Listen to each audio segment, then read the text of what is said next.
สวัสดีครับคลิปนี้ผมอยู่ในงานสวดอภิธรรม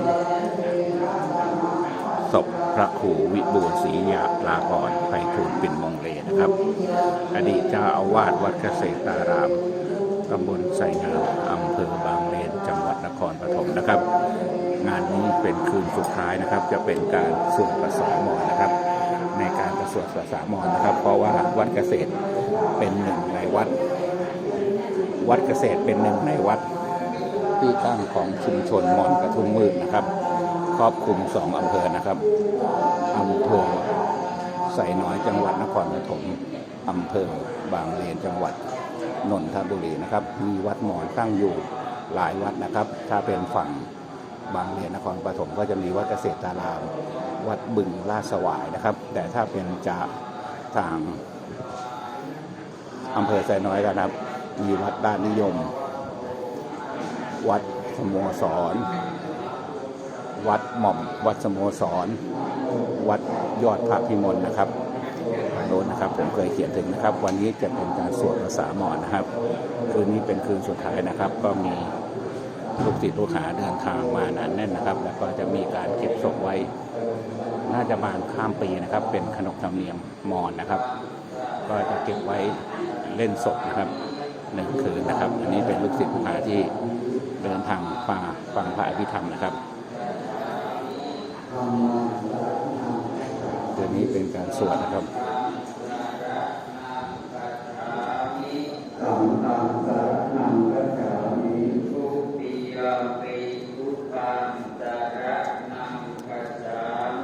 ทุติยมปิพุทธังสรณังคัจฉามิทุติยมปิธัมมังสรณังคัจฉามิทุติยมปิธัมมังสรณังคัจฉามิมาเป็นพิเศษนะครับคืนนี้จะมีการเป็นภาษามอญนะครับที่นี่จะให้เสียงเป็นภาษาไทยนะครับแล้วก็จะสวดเป็นภาษามอญนะครับอาภิยมปิพุทธังสรณังคัจฉามิอาภิยมปิธัมมังสรณังคัจฉามิวันนี้มีความสวดอภิธรรมคือสุดท้ายสำราญนะครับอันนี้เป็นส่วนใหญ่เป็นพระที่คุ้นเคยกันนะครับอาภิยมปิสังฆังสรณังคัจฉามินิสรณะกัมมังนิตาอุกาสะอะมะนันเตวานาติปาตาเวระมณีสิกขาปะทังสมาธิยามิปานาติปาตาเวระมณีสิกขาปะทังสมาธิยามิอาทินาทานาที่นี่เขาจะสวดเป็น2 เวอร์ชันนะครับทั้ง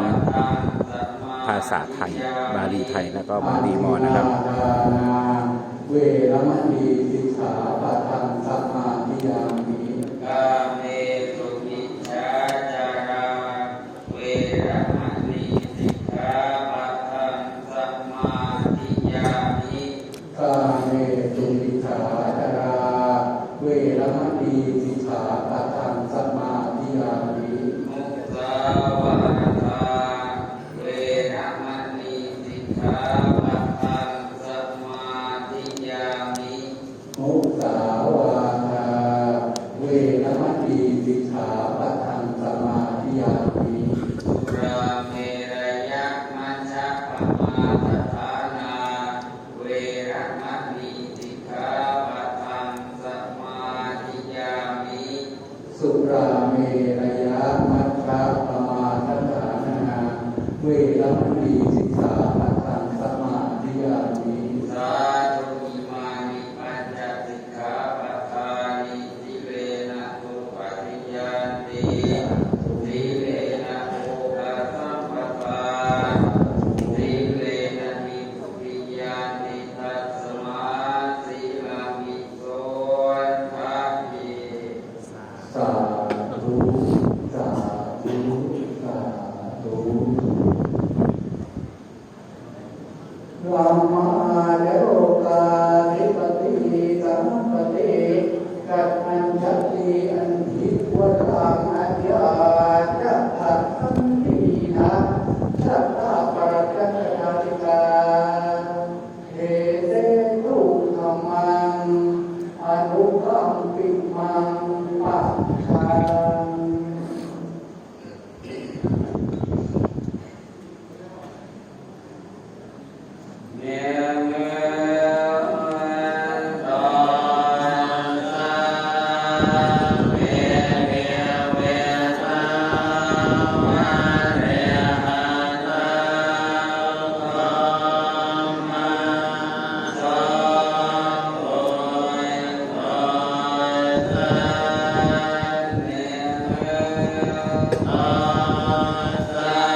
Yeah.